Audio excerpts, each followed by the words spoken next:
I can't think of anything more fall than ducking into a bookstore in New York City in the afternoon. It's kind of cold outside, but not too cold, just cold enough to wear your favorite sweater and hiking boots. And maybe it's, I don't know, 2 o'clock in the afternoon and no one knows where you are because you just went for a walk. And so you look at all the titles. I find myself roaming around thinking about all the artists, all the creative people, all the interesting people who took the time to create this stuff and the journey that these books took to get there, to be on the shelf. That in itself is almost enough. Like, I don't even need to read the books. I just need to look at them and look at the artwork on the titles and think about who drew them and who designed them and just, all the conversations around what should you call the book and the agent saying this is not going to work, and just they're just full of energy, these books, without even cracking open a title. I say this because since the pandemic and since I've trained to be a coach, I've had more time and have dedicated more time to reading myself. And so I have stacks of books that I have purchased in these little sojourns to the bookstore in New York City that have sat on my shelf waiting patiently for me to read them.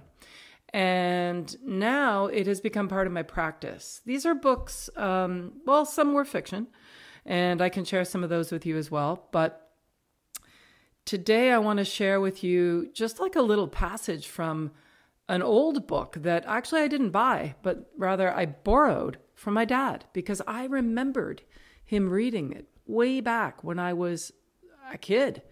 I remembered the title, and it came up in a conversation about high performance, which is an area that I work in my coaching. And I asked my dad, I said, do you have the Inner Game of Tennis? And he said, oh my gosh, I remember that book like from the 70s or something. And I think I might have it, but I don't know. Anyways, long story short, he didn't find that one, but he found The Inner Skiing, which is by Timothy Galway and Bob Kriegel.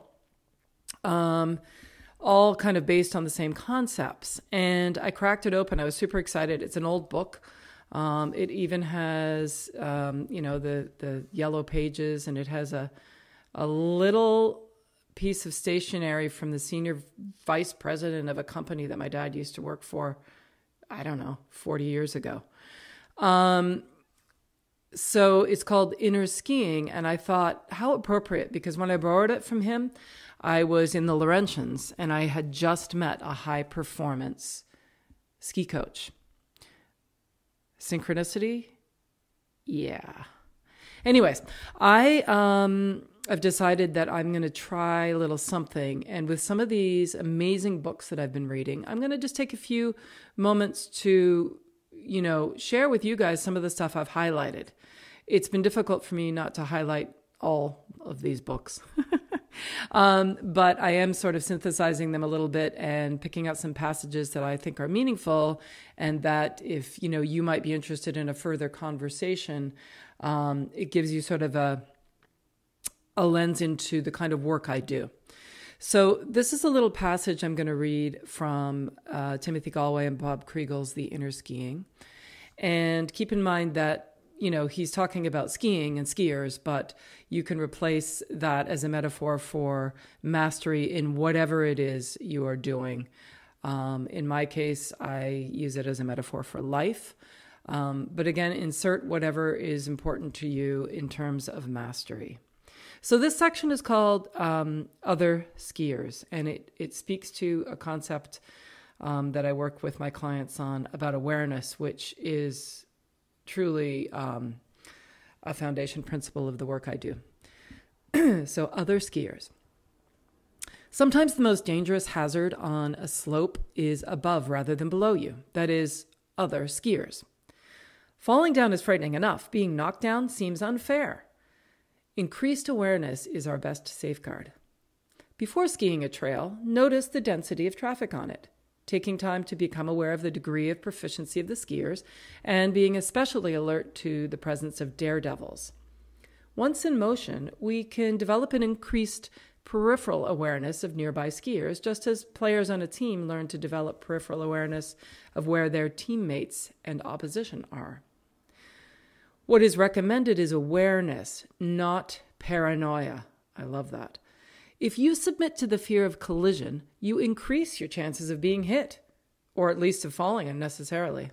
If you become distracted by other skiers, who probably wouldn't have hit you in any case, you won't see moguls or subtle changes in the snow. In addition, you yourself become the danger you are trying to avoid. Although in rare circumstances a collision may be unavoidable, the way to minimize the possibility is the same as overcoming irrational fear of it. Be aware and trust yourself. The illusionary aspect of a skier's fear of danger can be decreased and even banished by increasing awareness of the slope itself. And again, guys, just replace slope for life, journey, endeavor. So to do this, we must learn to overcome our tendencies to avoid looking at what we fear. We need to be willing to know the mogul, the ice, the speed, and the other skiers on the slope are there. This increased knowledge results in increased predictability, increased competence, and consequently decreased fear based on illusion. If you find yourself experiencing fear, allow yourself to look directly at those sights which seem frightening. Let yourself soak in all the details, one by one, of each obstacle. Look the dangers in the eye until you feel you know them, or at least until you feel you want to get to know them better. When you start to see obstacles as welcome challenges, fear will disappear. If you still believe that the slope is too difficult for you to ski safely after you've let yourself really examine it, then take a look for a somewhat lesser challenge. That's not cowardice, but good sense.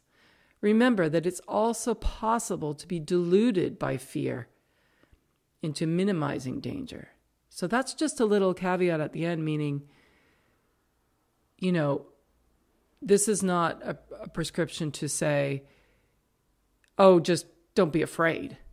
Be aware of what you are afraid of and reduce its power over you by learning to understand it and to get to know it and get curious about it.